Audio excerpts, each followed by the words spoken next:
Hello everybody, Pokemon Trainer Rob here, and welcome to another edition of the Pokemon Go log series that I've been doing on my channel, where basically every now and then, or every few months, I give an update on my Pokemon Go progress, because honestly, I really like Pokemon Go. I think it is probably my favorite mobile game, and I have gotten really obsessed with Fire Emblem Heroes as well. Not going to do a log series for that, obviously. But yeah, I have been playing Pokemon Go pretty regularly, even if I take a break for a few days, or God forbid, like a few months, like I did back in the end of last year. I still managed to come back to it with almost like a very seamless transition, where it's like, yeah, I haven't played in a while, but I still know what I'm doing, I still know what I'm aiming for, and I just go out, catch Pokemon, and try to complete that Pokedex. And starting with the most recent updates, I'm actually getting back into fighting gyms again, because they made a huge overhaul to the entire gym system, something that I said needs to be done like in the last few updates, I think. But this particular log video is not really going to be focusing on that a whole lot, because the new system did just come out like a week or two ago, and I'm still trying to get familiar with it a bit.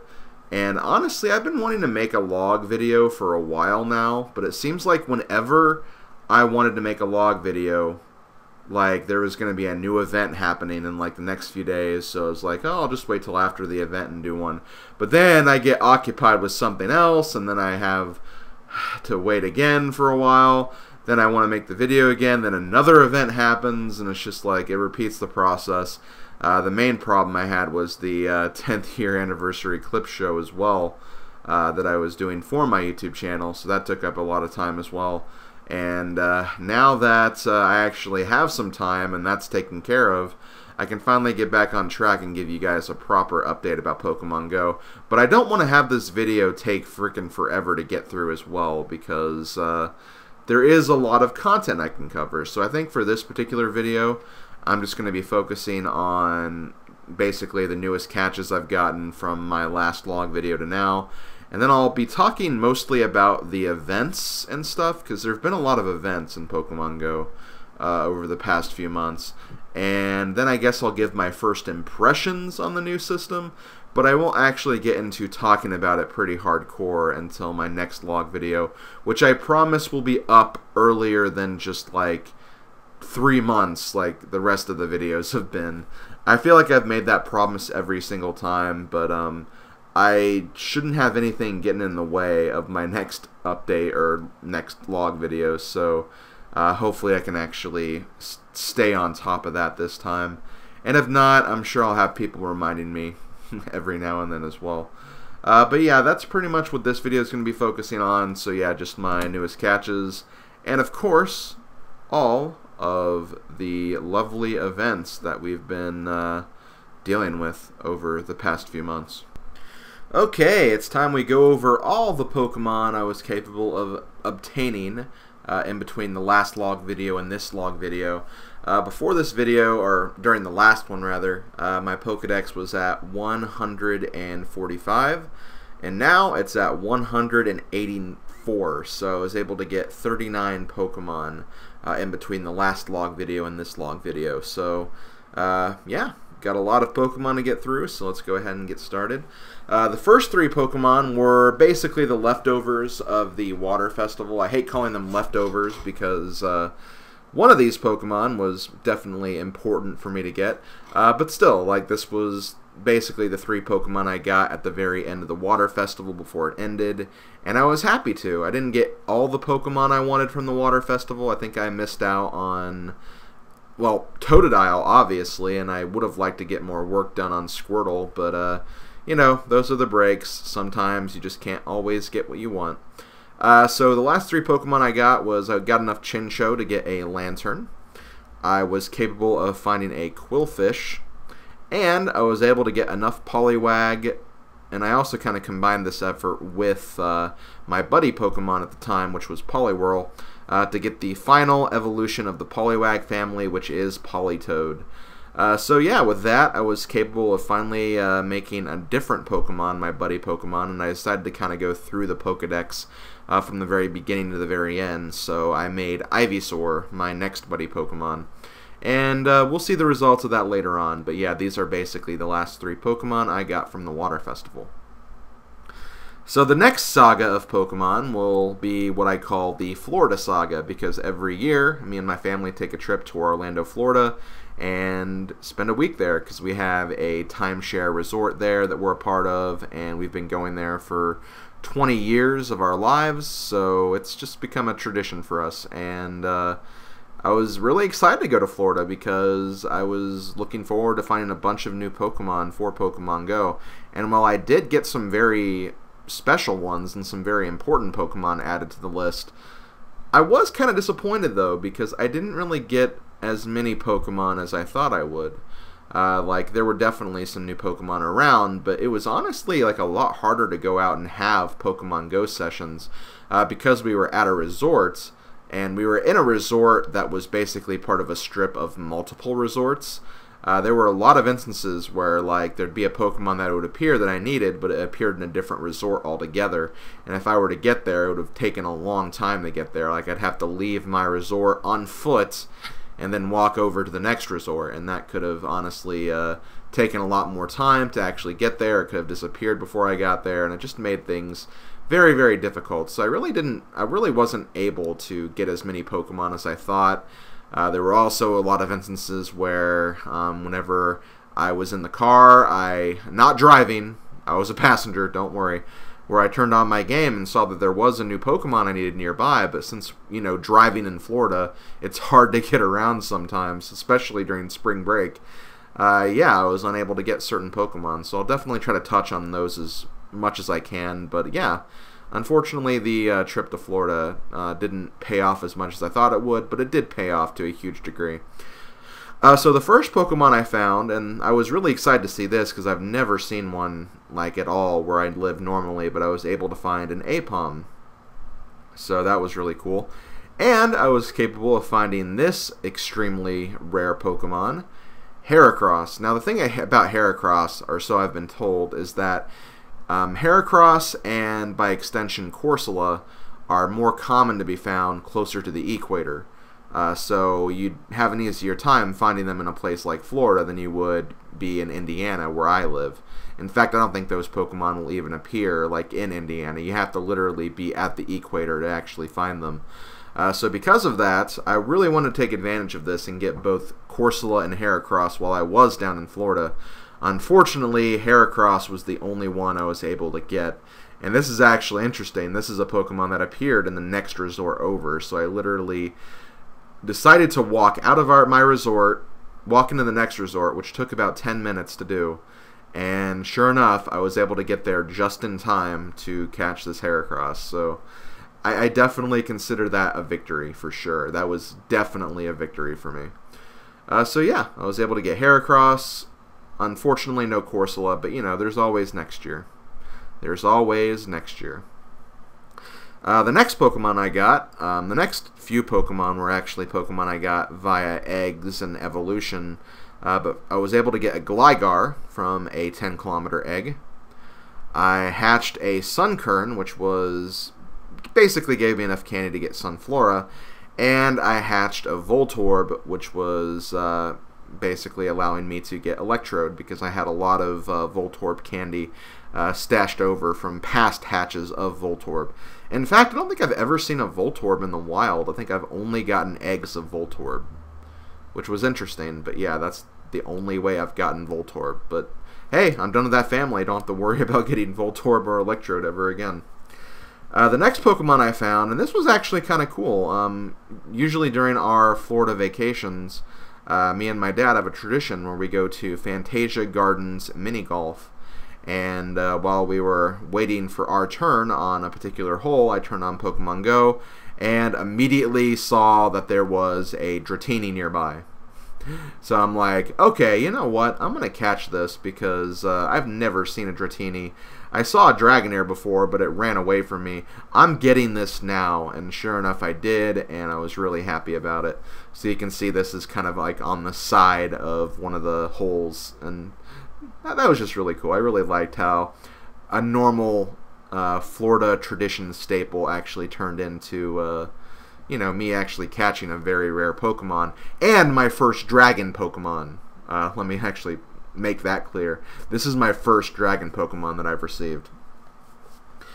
So the next few Pokemon, like there was one morning where like seriously, like I bought a bunch of, and yeah, I actually bought, this was my first actual app purchase. But, you know, I figured, you know, I'm in Florida. I'm going to be doing a lot of walking around.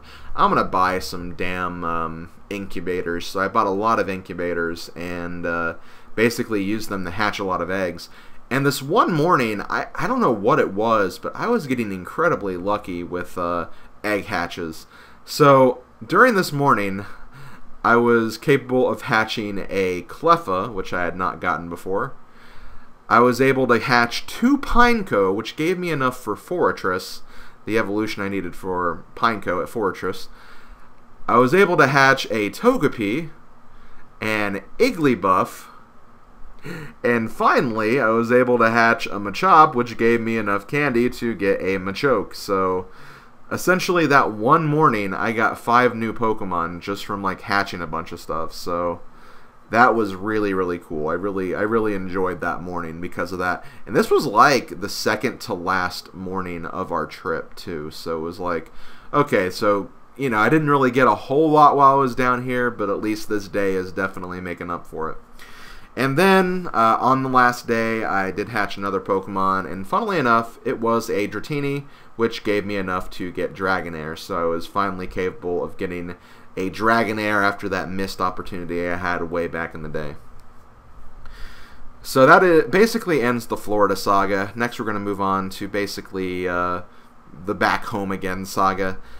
During that first week I was home, I did actually run into a couple of very cool Pokemon.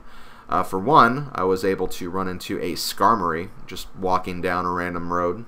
It was a complete out-of-the-blue catch, but I was happy to get it. I also finally found a Cyndaquil, which was nice because I felt so freaking discouraged that I didn't get a Totodile from the Water Festival event. So, you know, Cyndaquil, I guess that's not too bad to get that. You really can't complain about that. And finally, my god, this guy took a long time to get. I finally got a damn Doduo. Doduo is probably one of my favorite Gen 1 Pokemon, especially after using Helmarock in the Pokemon Blue playthrough. And, oh my god, it took so long for this thing to appear. And there were definitely a few Doduo that appeared in Florida, but once again, like I was usually like in a passenger seat at the time, and I didn't want to have like my dad or mom drive out of the way just so I could catch a Pokemon. So yeah, it was really nice to come home and actually find a Doduo, especially because this was one of the few Gen 1 Pokemon I still needed to get.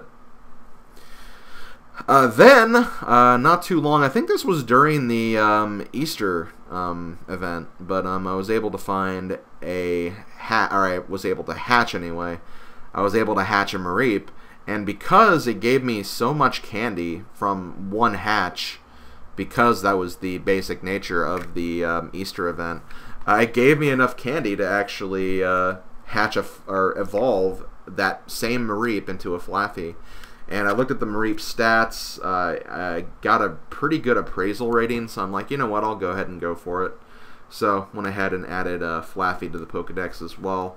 Now I just need to get Ampharos. But again, I've never seen a Mareep anywhere. Like, seriously, I've never seen one. Like, it's always just, it has to be a hash for me to actually find one, it seems like. And next, I was able to get this Pokemon that I nearly forgot existed. But, yeah, I found a Snubbull. I always forget about Snubbull. I don't know what it is. I always forget about it, but I did find one, so there's that at least.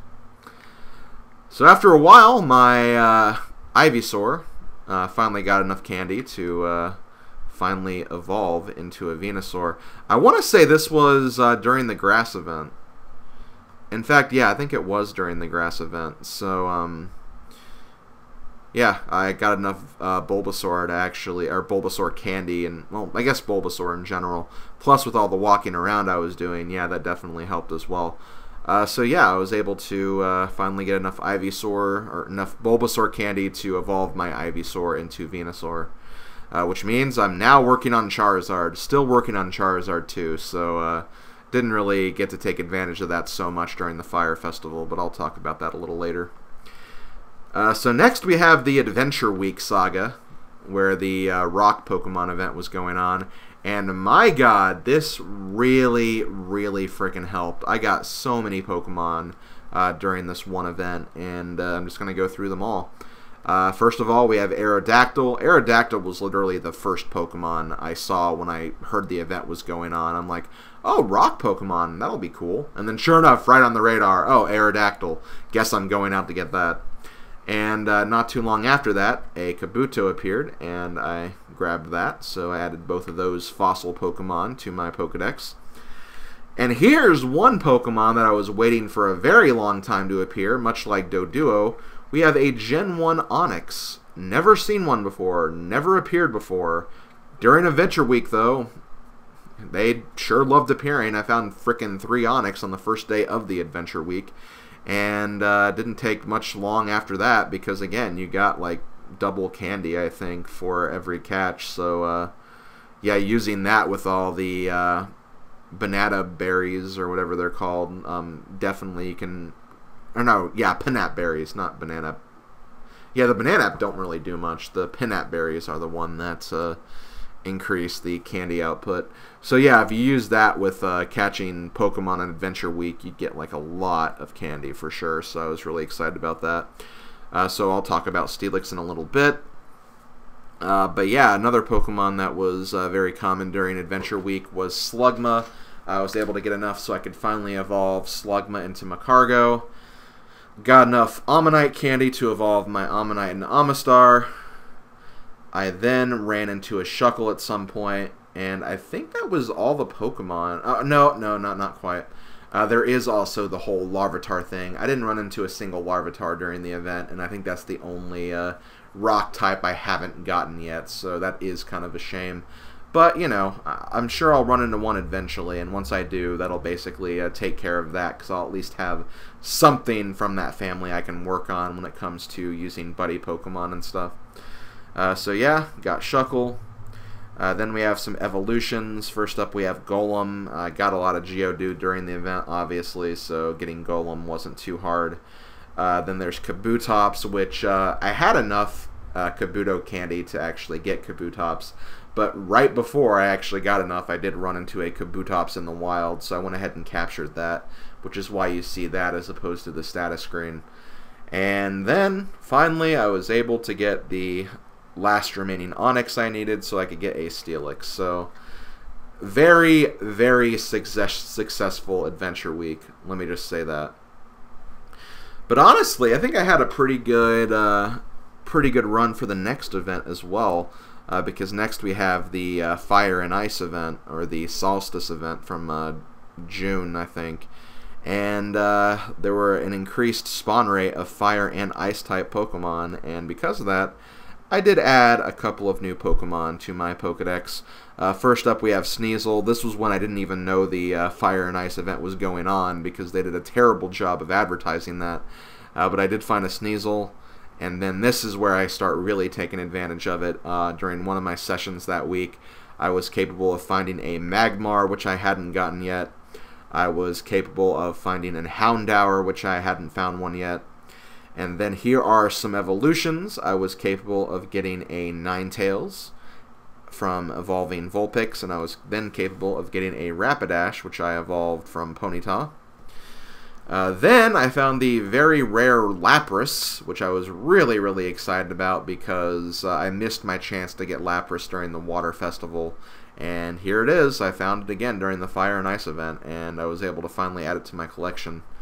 And then the last Pokemon I got from the Fire and Ice event was Arcanine. Finally got enough Growlithe to evolve that. And that basically ends my saga for that event. Like you saw, I didn't get enough Charmander to get Charizard. I didn't get enough Cyndaquil to get any of its evolutions, unfortunately. But, you know, I'll be working on that in the future, I'm sure. I'm sure they'll have another starter event at some point. And, you know, they might do this again next Solstice as well. So we'll have to wait and see, I guess. And I did miss out on Jinx. I think Jinx is the only Pokemon unaccounted for that I haven't already gotten anyway. So I'll run into Jinx at some point, I imagine. And of course, I think there's also Magby. Like, I don't think I have Magby yet either. Or, by extension, Jinx's pre-evolution Smoochum. So I'll need to get those two at some point. But that will pretty much end that event. And I have only one more Pokemon I have to talk about, and that would be Slowking. I guess I am going to go on kind of a rant here because it took me a really long time to get this Slowking because I got into a really bad pattern where for my 7th Pokestop scan, I was only getting upgraders and Dragon Scales for like 4 or 5 straight weeks.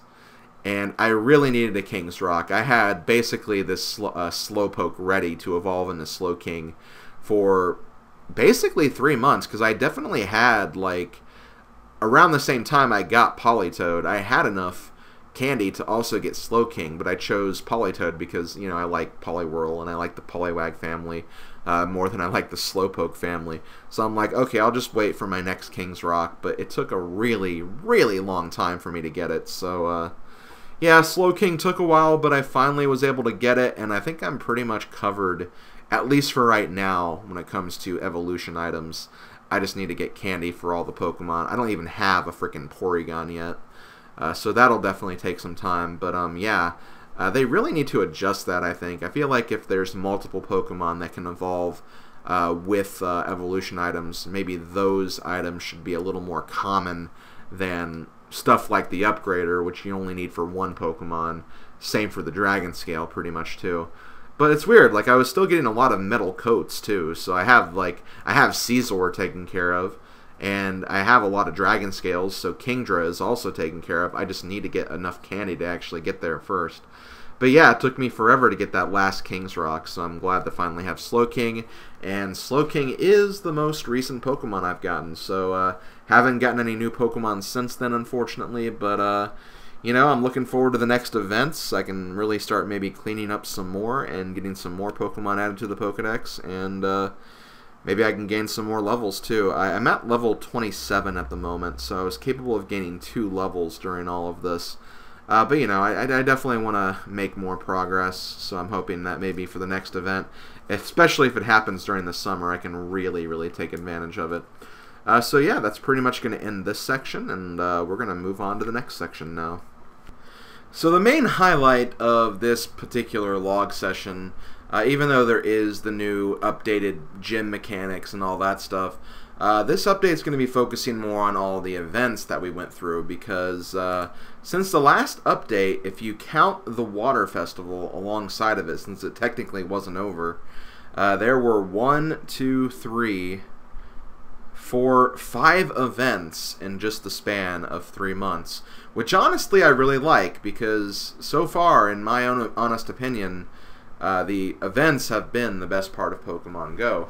And it's good that they're actually trying to do like multiple events, and some events like in the same month as another event. So they've been very generous with that, and they've had a lot of really good events too. Moving forward, though, I'm going to spend like a little bit of time talking about this, because this video is already really long with all of the other stuff I've already talked about. But let's see. The first event, obviously the Water Festival, I told you guys I really enjoyed that. There were a lot of water Pokemon, which is what I really wanted, and I made a lot of progress on water Pokemon, with the exception of Totodile.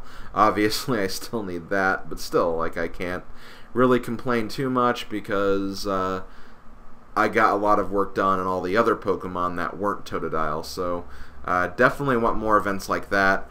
There was the Eggstravaganza Easter event. I think that event was pretty good. The only problem I had with that event is that it wasn't, it didn't really focus on one particular type, And like that's generally what I prefer when it comes to Pokemon events. Is I like when like one particular type is focused on, or maybe a rare Pokemon or a rare family of Pokemon are focused on.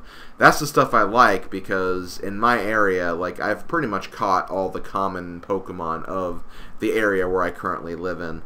So yeah, the Easter event was okay. Like a lot of the benefits it had were basically you got like, I think the main draw of that event is that you could basically hatch anything from a 2-kilometer egg, which I guess was cool, but again, with me, I already had most of the Pokemon in the Pokedex anyway, so I didn't really get too many new Pokemon. I don't think I got really any new Pokemon at all, except for the Mareep and Fluffy, but still, like, that event's okay. I just kind of prefer the other events, and I didn't really take a huge advantage of this event, unfortunately.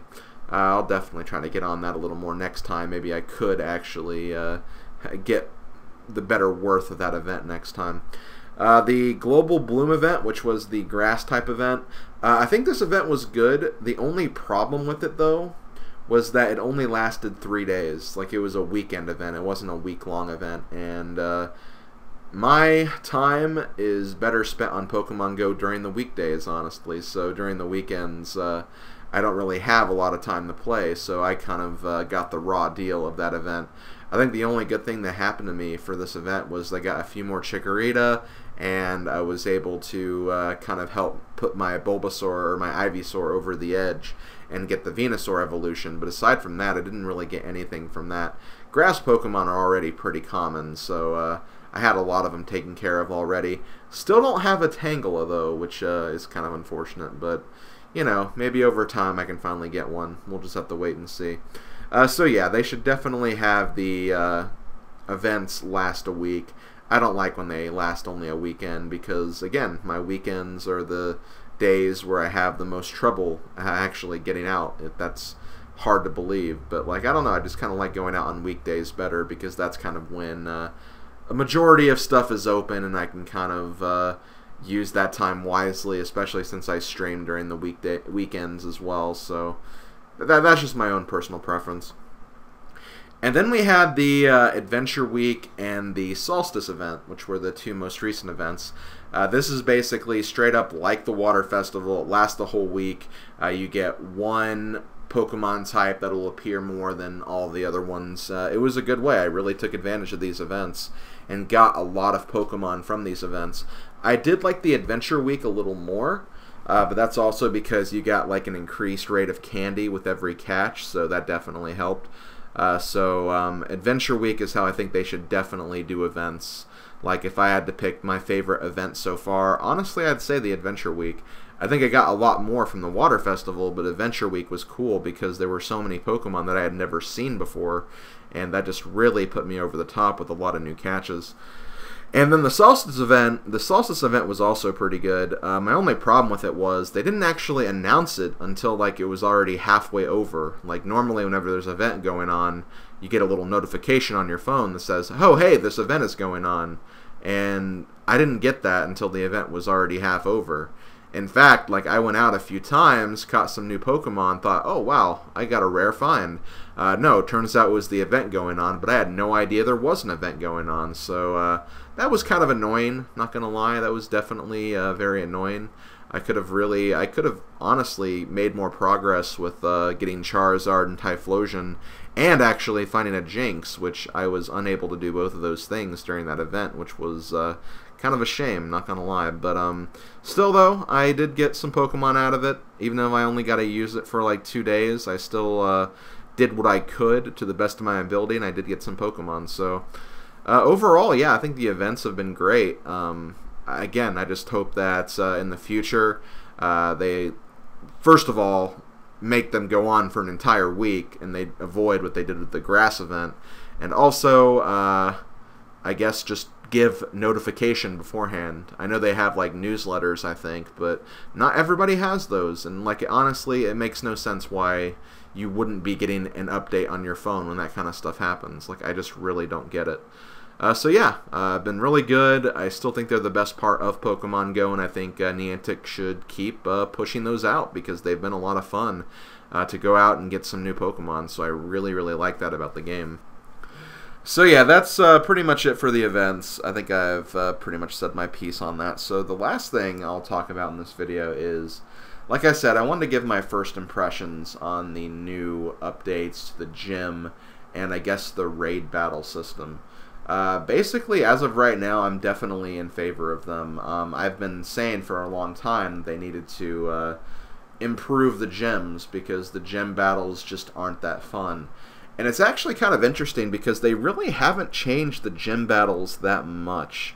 It's still the basic concept, but I feel like in just giving it like, even if it is the same exact system, just kind of like changing it around a little bit and just kind of having like a better representation of like how strong the gym is and like what you're up against when you're actually fighting the Pokemon in the gym.